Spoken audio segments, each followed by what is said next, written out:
Hola, los saluda el jefe de los deportes, tops, curiosidades y más. En este video muy especial para la hinchada verdolaga, les contaré la historia de la hazaña del cuadro paisa en la final de la Copa Libertadores del año de 1989. Sin más cháchara, iniciamos. Previamente los clubes del Pacífico tuvieron el intento fallido de romper la hegemonía de los países del Atlántico Sur, siendo el Universitario de Perú en el año de 1972, el Colo-Colo de Chile en el año de 1973, 18 años después ganaría su único título de dicho torneo, el Unión Española de Chile en el año de 1975, el Deportivo Cali en el año de 1978 y el América de Cali 3 veces, 1985, 1986 y 1987. Este último estuvo a punto de ganarlo en Santiago de Chile por el empate en la prórroga.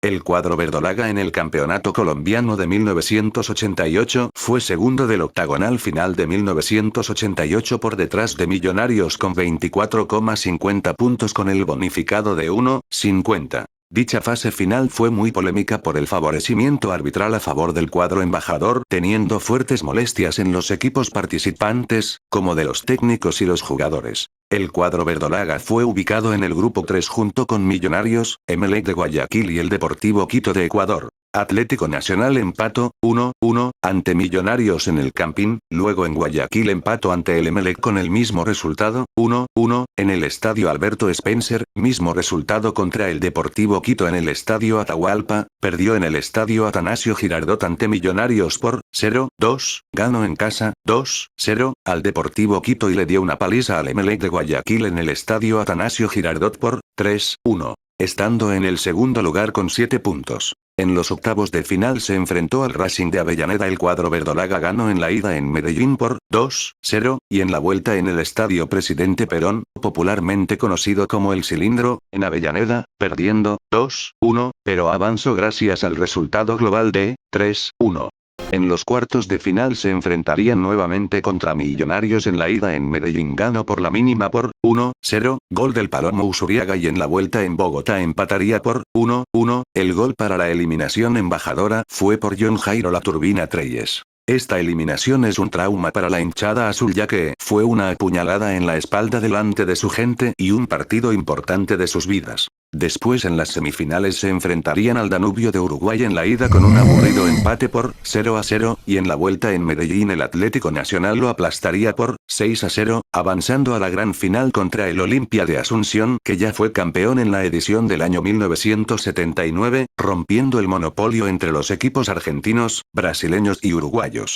En el partido de ida en el Estadio Defensores del Chaco el cuadro del Expreso de Cano ganaría por 2-0, pero con la modificación de doble final para la Copa Libertadores, ida y vuelta, eliminando el tercer partido por desempate. Dicho formato se mantuvo hasta el año 2018. La llegada de los hinchas de Nacional comenzó esta madrugada. Las poblaciones vecinas a Bogotá fueron las primeras en sentir el entusiasmo de los antioqueños, que decidieron dejar a un lado sus ocupaciones para acompañar en el último partido al Nacional.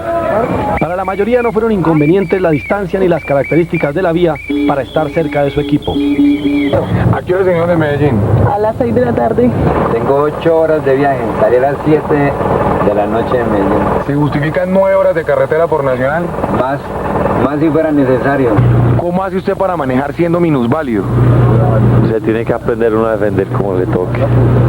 ¿Cree que es justificable 9 horas para una persona que no tiene todas las posibilidades para ver un partido de fútbol? Un partido de esto no se vuelve a ver. Mientras los primeros 5.000 hinchas llegaban a Bogotá, otros 30.000 partían de Medellín en la caravana que desde antes de su inicio ya era famosa. En este recorrido desde el aire hecho por TV Hoy, el día 31 de mayo de 1989 hubo una invasión paisa en la capital colombiana, ya que la final de vuelta se jugaría en el estadio Nemesio Camacho El Campín, porque en ese entonces el estadio Atanasio Girardot no cumplía con la capacidad para albergar la final de vuelta. En el partido de vuelta el jugador Miño del Olimpia de Paraguay anotaría el autogol en el minuto 46 y el Palomo Usuriaga anotaría el segundo en el minuto 65 del segundo tiempo, con el global de 2-2, forzando a la tanda de penaltis. Esta definición fue de forma dramática, anotando 4 para ambos equipos, y los desperdicios de ambos para llevar la corona fue el pan de esa noche, pero Leonel Álvarez le regalaría la primera Copa Libertadores a Colombia, siendo la primera vez que el título se queda en casa. ¡Colombia campeón de América! Datos. Atlético Nacional es el primer equipo tanto del Caribe sudamericano y del Pacífico en ganar la competición, rompiendo la hegemonía del Atlántico Sur, debido a la cancelación del campeonato colombiano de 1989 tras el vil asesinato del árbitro Álvaro Ortega Madero junto con el Estudiantes de La Plata en 1969, por conflictos entre la AFA y la Conmebol, fueron los equipos campeones que jugaron huérfanos sin acompañantes. Los acompañantes, el campeón y el subcampeón, los que hubieran acompañado al cuadro verdolaga, hubiesen sido el Independiente Santa Fe y el Unión Magdalena por ser el campeón y subcampeón de la Copa Colombia de ese mismo año, hubiesen enfrentado a los clubes argentinos de Independiente de Avellaneda y a River Plate de Buenos Aires en la fase de grupos. Es la primera vez que la final de vuelta se juegue en tierras colombianas en la historia de la Copa Libertadores, y es la única vez que el estadio Nemesio Camacho El Campín alberga a la final de ese torneo. También hay 8 jugadores del cuadro verdolaga convocados a la selección Colombia para ser integrantes del Mundial de Italia 90, siendo René Higuita, Gildardo Gómez, Luis Fernando Herrera, León Villa, José Ricardo Pérez, Leonel Álvarez, Luis Carlos Pérez, Luis Fajardo. Este campeonato ha aparecido en series y novelas como la primera temporada de la selección del año 2013 en su primera temporada, Goles en contra de Netflix, con algunos errores, siendo que el presidente de Atlético Nacional en aquel entonces era Sergio Gabriel Naranjo Pérez y no una mujer, y La jugada peligrosa de HBO Max. Estas de forma polémica. Jorge Barón y su programadora adquirió los derechos de transmisión de la Copa Libertadores, emitiéndose hasta el año de 1992, ya que en el año de 1988 RTI Televisión lo emitió en acompañamiento de la guerrilla deportiva del GRC, Grupo Radial Colombiano, hoy Colmundo Radio, y escucharemos sus declaraciones a continuación. El fútbol internacional era transmitido por RCN y Caracol. En esa época los resultados no eran muy favorables para los equipos colombianos. Estas dos empresas, que eran programadoras, en ese entonces no eran canales, sino programadoras, todos estábamos en el Canal 1. Canal 1 y Canal A eran los dos canales que existían en esa época.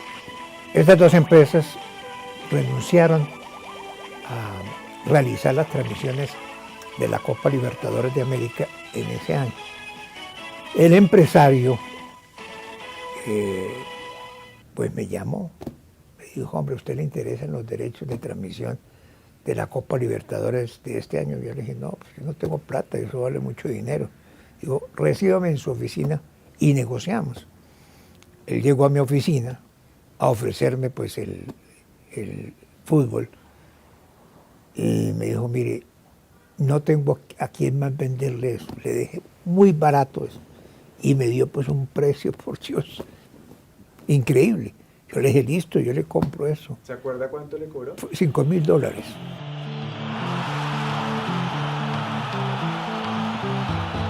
Esas transmisiones las hacíamos pues en el Canal 1 a veces, en el Canal A otras veces, cuando no podíamos llegar a un acuerdo con las programadoras del 1, pero bueno, de todas maneras transmitimos todos los partidos hasta llegar a la final. ¡Fenómenos! ¡Misterios científicos! ¡Mutaciones! ¡Les juro que es verdad! Estrenándola esta nueva sección, vamos a desmentir los mitos de esa hazaña. Verdad. Nacional tenía un equipazo y mereció gran parte del éxito deportivo. Equipo dirigido por Francisco Maturana, con figuras como Higuita, Andrés Escobar, Leonel Álvarez, Usuriaga, etc. Fútbol ofensivo y una generación dorada colombiana. El narcotráfico financió e influyó fuertemente en el fútbol colombiano en los años 80. Plata del cartel de Medellín y de Cali entró en varios clubes: Nacional, América, DIM, Millonarios, etc. Hubo amenazas reales a árbitros en la Copa Libertadores 1989. Principalmente en las semifinales BS. Danubio, 6-0 en Medellín. Los árbitros argentinos Carlos Espósito, Abel Neco y Juan Baba denunciaron que Popeye, sicario de Escobar, los amenazó con armas y les ofreció dinero para favorecer a Nacional. Esto está documentado por los propios árbitros y en documentales como Jugada Peligrosa. Pablo Escobar era hincha del Independiente Medellín, DIM, no de Nacional. Confirmado por su hijo Juan Pablo Escobar y por Popeye. Juan Pablo Escobar, Sebastián Marroquín, niega cualquier intervención directa de su padre. En la entrevista con Pipe Muñoz, Los del Sur, lo dice claramente. Absolutamente falso. Mi papá no tuvo nada que ver con pagar, sobornar o amenazar para la Libertadores. El ambiente de violencia e intimidación existía. Asesinatos, como el árbitro Álvaro Ortega, miedo generalizado y presiones en el fútbol de esa época. Falso. Pablo Escobar compró toda la Copa Libertadores 1989. Exageración. No hay pruebas de que arreglara todos los partidos ni la final contra Olimpia. Escobar era dueño o hincha fanático de Nacional. Falso. Era hincha del DIM. Su hijo dice que se hizo hincha de Nacional precisamente para llevarle la contraria a su papá. Todas las fases del torneo fueron arregladas por amenazas no comprobado. Las denuncias más fuertes son en la semifinal versus Danubio. La final se definió por penales en Bogotá sin denuncias tan graves. Sin Pablo Escobar, Nacional no hubiera sido campeón. Exagerado. El equipo tenía nivel real, aunque el contexto sucio ayudó. Escobar se preocupó personalmente por amenazar árbitros en cada partido. Poco probable. En 1989 Escobar estaba en plena guerra contra el Estado y el cartel de Cali. Su hijo argumenta que tenía problemas mucho más grandes. A continuación unas declaraciones de Juan Pablo Escobar, ahora Sebastián Marroquín, en un podcast de Pipe Muñoz en el podcast de Líder Los del Sur. Todo eso que han dicho es absolutamente falso. Mi papá no tuvo nada que ver con pagar, sobornar, amenazar, en nada que tenga que ver con la Copa Libertadores de aquella vez. Yo era hincha de Nacional, pero a mi papá no le importaba nada. Solo le importaba el DIM, Independiente Medellín. Entonces, ¿qué se iba a poner a amenazar o algo? Un tipo con miles de problemas con el cartel de Cali, ¿crees que se iba a poner a eso? Además, mi papá nunca fue al estadio en la clandestinidad. Tampoco era tan pendejo, era uno de los hombres más buscados del mundo. ¿Se iba a dar papaya al estadio? Esos son cuentos. Pese a que la década de los años 80 fue la más violenta en nuestro país, como el magnicidio al ministro de Justicia Rodrigo Lara Bonilla en el año de 1984, la cacería de brujas a la Unión Patriótica, UP, la toma y retoma del Palacio de Justicia en noviembre de 1985, las masacres por paramilitares en el año de 1988 en el Urabá antioqueño en Las Veredas, Honduras, y la Negra como de la Mejor Esquina en Buenavista, Córdoba. En el mes de marzo como la masacre de El Tomate en Canalete, Córdoba en agosto de ese año. Y en 1989 fue una carnicería de cielo abierto, siendo el asesinato de Luis Carlos Galán en agosto de 1989, el atentado del vuelo 203 de Avianca con destino de Bogotá a Cali y el atentado contra las oficinas del DAS en diciembre del mismo año. Bueno gente, hasta aquí el video del día de hoy, pero antes de despedirme les pido una disculpa por mi ausencia en el mes de abril por fallas de mi PC, producto de la pantalla azul que es muy común en los computadores con el programa de Microsoft Windows, tanto en portátiles como en computadores de escritorio, como los problemas del disco duro, que estamos de pie hasta el final con este canal. Ahora sí nos despedimos. Si te gustó este contenido puedes suscribirte al canal y dar like, ponga la campanita para que YouTube llegue notificaciones para nuevos vídeos, en los comentarios escríbame una duda, estaré muy atento, comparte este video con tus amistades, nos vemos en la próxima, adiós.